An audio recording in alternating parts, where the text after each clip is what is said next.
Gold, trusted gold buyers. మీరు తాకట్టు పెట్టిన బంగారాన్ని విడిపించి ఈ రోజు ఉన్న మార్కెట్ ధరకు కొనబడను. అమ్మా నీకు ఇదంతా చెబుతుంది.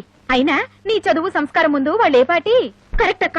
అసలు వాళ్ళ గురించి నాకేం చెప్పకమ్మా, నాకు బాగా తెలుసు. అయినా నువ్వేంటమ్మా మాటి మాటికి వేరే కాపురం పెడతా బయటికి వెళ్ళిపోతానంటావు. అలా వెళ్ళిపోతే ఈ ఆస్తుల నీ వాటా సంగతి ఏమిటి?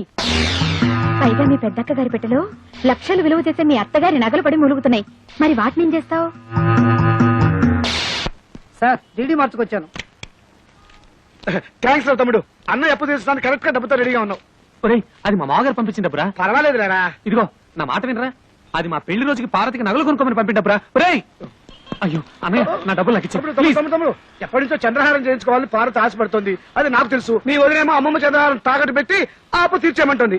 అది నీకు తెలీదు. కాబట్టి బెస్ట్ ఐడియా ఏమిటంటే ఈ డబ్బు నాకు ఇచ్చేసామనుకో, అమ్మమ్మ చంద్రహారాన్ని సింపుల్ గా పాలిష్ చేయించి నీకు ఇస్తా.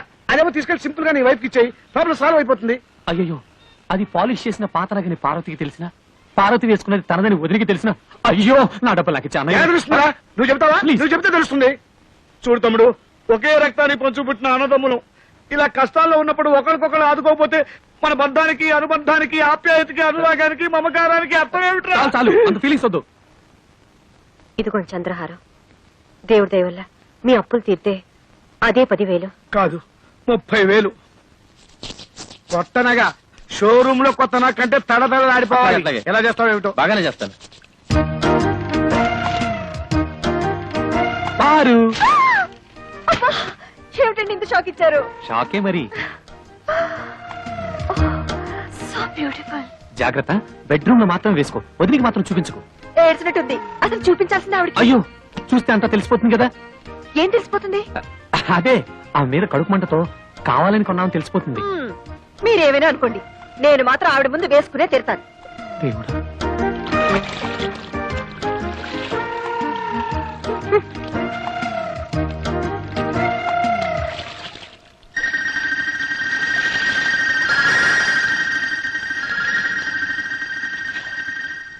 ఏమండి పార తీసుకున్న చంద్రహారం మందిలా ఉందే. చిచ్చి, అదెలా ఉంటుంది? చంద్రుడు అమెరికాలోను అనకాపల్లిలోను ఒకేలా ఉంటాడు. అలాగే చంద్రహారాలు ఎక్కడ చూసినా ఒకేలా ఉంటాయి. నువ్వు సరిగా చూసావా? బాగా పాలిష్ చేసి ఉండాలి. అవునవును. మీకెలా తెలుసు? అమ్మేటప్పుడు బాగా పాలిష్ చేసి అమ్ముతారు కదా. కొనుక్కుంది కాబట్టి సరిపోయింది. అదే నాది కనుక అయ్యుంటే వంకాయలు తరిగినట్టు తరిగేస్తాను. నన్నా మా ఓల్డ్ స్టూడెంట్స్ అసోసియేషన్ తరఫున సూర్యనారాయణ వృద్ధుల ఆశ్రమ సహాయార్థం ఏర్పాటు చేసిన ఈ కల్చరల్ ప్రోగ్రామ్ కి విచ్చేసిన మీకందరికీ మా హృదయపూర్వక స్వాగతం. ఈ రోజు ప్రోగ్రామ్ లో డాన్సర్ ఎవరైనా?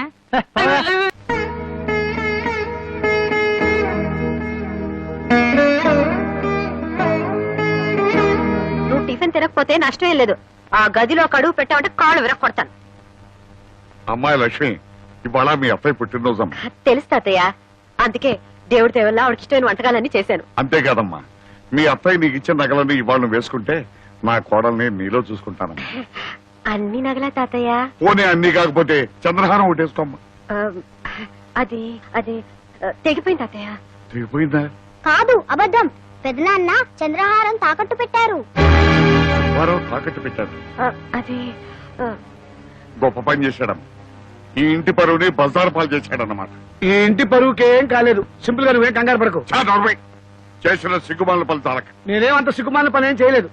ఆ చంద్రహారం ఎక్కడికి పోలేదు. నీ ఇంట్లోనే, నీ కళ్ళ ముందే, అదిగో ఆ గోపాలకృష్ణ పెళ్ళ మెళ్ళలోనే ఉంది.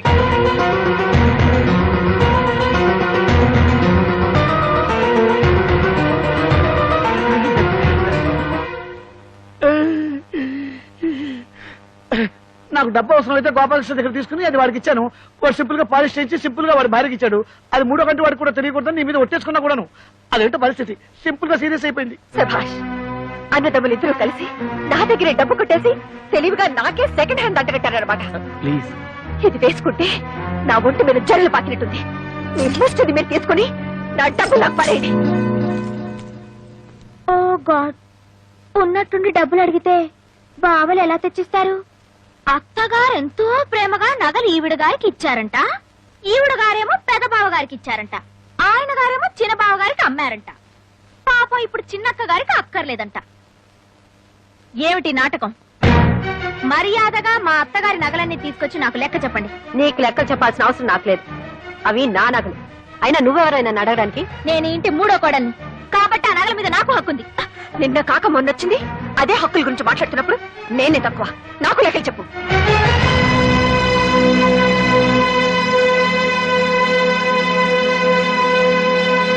తీసుకోండి. నేను ఎవరిని మోసం చేసి బాగుపడ్డానో మీకు తెలియపోయినా మీ మొగలికి తెలుసు. పని మనిషిలా వాళ్ళకి చేసిన సేవలకి, రాత్రి బౌలు ఈ ఇంటికి చేసిన చాకరికి దేవుడి దేవుళ్ళ పెద్ద కోడలుగా నాకు బాగానే సన్మానం చేశారు. ఈ ఏడుపులు పెడబొబ్బలతో ఉమ్మడి కుటుంబంలో మీరేం సాధించారు? ఓ గాడ్, ఇలా కొట్టుకు చేస్తూ కాపురాలు చేయడం కుదరని పని. తాతయ్య, ఈ ఇంటిని 3 భాగాలు చేసి ఎవరి వాట వాళ్ళకి పంచేయడం చాలా మంచిది. మంచిదేనమ్మా, మంచిదే. నా 3వ మనవరాలు పేరులోనే కాదు చదువులో కూడా సరస్వతి అని మురిసిపోయాను. లెక్కలో ఎంఎస్సి. కానీ నీ లెక్కలు ఇంటిని ముక్కలు చేస్తాయి అనుకోలేదమ్మా. చెప్పాల్సిన అవసరం లేకపోయినా అడిగారు కనుక చెప్తున్నాను. ఇది మీ అత్తమామలు సంపాదించిన సొత్తుగా నాదే, నా కష్టార్జితం. కష్టమో సుఖమో నేను చచ్చే వరకు మీరంతా కలిసి ఉంటేనే ఈ ఆస్తి అయినా వాటాలైనా, లేదా ఏ అనాథ శరణాలైన కూడా స్మరిస్తాను. ఒక క్షణం కూడా నేను ఇంట్లో ఉండను. నేను మాత్రం ఉంటానా? వీళ్ళందరితో కలిసి ఉండటం నా వల్ల కాదు. ఆస్తి అనాథ శరణాలయానికన్నా రాసుకోమని చెప్పండి. లక్ష్మి, ఇన్నాళ్ళు అందరూ కలిసిమెలిసి ఉండాలని కోరుకున్న నేనే ఇప్పుడు ఖచ్చితంగా చెప్తున్నారు. పదని పోదాం. ఎక్కడికి? ఢిల్లీకి. మా నాన్నగారు మొత్తుకున్నారు నేను చక్క ఇల్లరికి వచ్చేమని. విన్నారా? ఇప్పటికైనా మించిపోయింది లేదు. పదని ఢిల్లీకి వెళ్ళిపోదాం. నీకు మీ అన్న వదిలే ముఖ్యం అనుకుంటే మీరంతా ఇక్కడే ఉండండి. నా చేతిలో ఉన్న డిగ్రీతో ఉద్యోగం సంపాదించుకుని ఏ హాస్టల్లోనే ఉంటాను. సరు మరీ అంత తొందరపడితే ఎలా? వారం రోజులు నాకు టైం ఇవ్వు. వారం రోజులా? ఈ లోపల ఎవరి కాళ్ళలో పట్టుకుని ఆగిపోయిన ప్రమోషన్ తెచ్చుకున్నా అనుకో, జీతము పెరుగుతుంది, మనం ఉంటానికి క్వార్టర్స్ దొరుకుతుంది. అప్పుడు మనం ఎవరి మీద ఆధారపడాల్సిన అవసరం కూడా లేదు. సరే, వారం రోజులు టైం ఇస్తున్నాను. చాలు. నేను వారం రోజుల్లో ఢిల్లీకి ట్రాన్స్ఫర్ ఆర్డర్ తీసుకొస్తాను. అప్పుడు మనం గొడవ పెట్టుకు వెళ్ళిపోయామన్న బ్యాడ్ నేమ్ రాకుండా ఉంటుంది. ప్రామిస్. కసం ఒట్టు నీ మీద.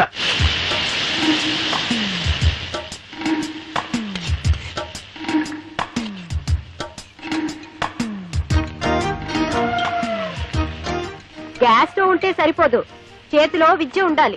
నాకే నా చేతిలో బుక్ ఉంది. కాపురల్లో ఎసరు పెట్టినంత తేలిక కాదు వంట చేయడం అంటే. పరీక్షలో కాపీ కొట్టడం చూశాను గాని ఇలా వంటగదిలో కాపీ కొట్టడం ఎక్కడా చూడలేదు. మీరు చూసారా? ఇద్దరికి సరిపోవాలంటే కనీసం 4 గరిటెలు కారం వేయాలి.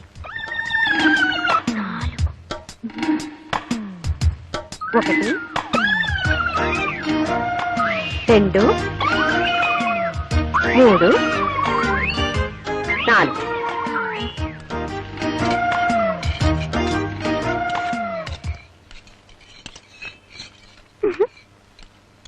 గోపి, పుచ్చి, ఈ రోజు మీ పని గోవిందా. చావండి.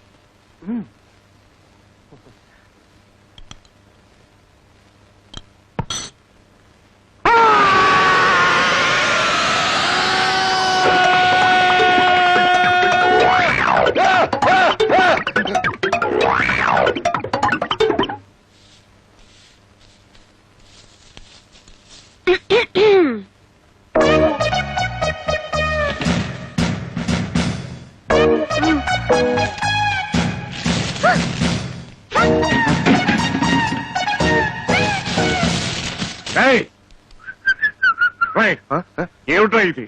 పార్వతి తన గదువుకి హాల్లో వేసింది, లక్ష్మమ్మ పార్వతి మొహాన్ని వేసింది. ఇది బెళ్ళం సరే ఊళ్ళో కుప్పంతా తీసుకొచ్చి నా మొహాన్ని వేసింది. ఏమిట్రా ఇది? ఇది వాళ్ళ గది కాదు కదా, కామన్ హాల్. అంటే ఎవరు ఊడ్చేది నేనా? తప్పదు మరి, ఇది నీ కష్టార్జితం కదా. ఆ?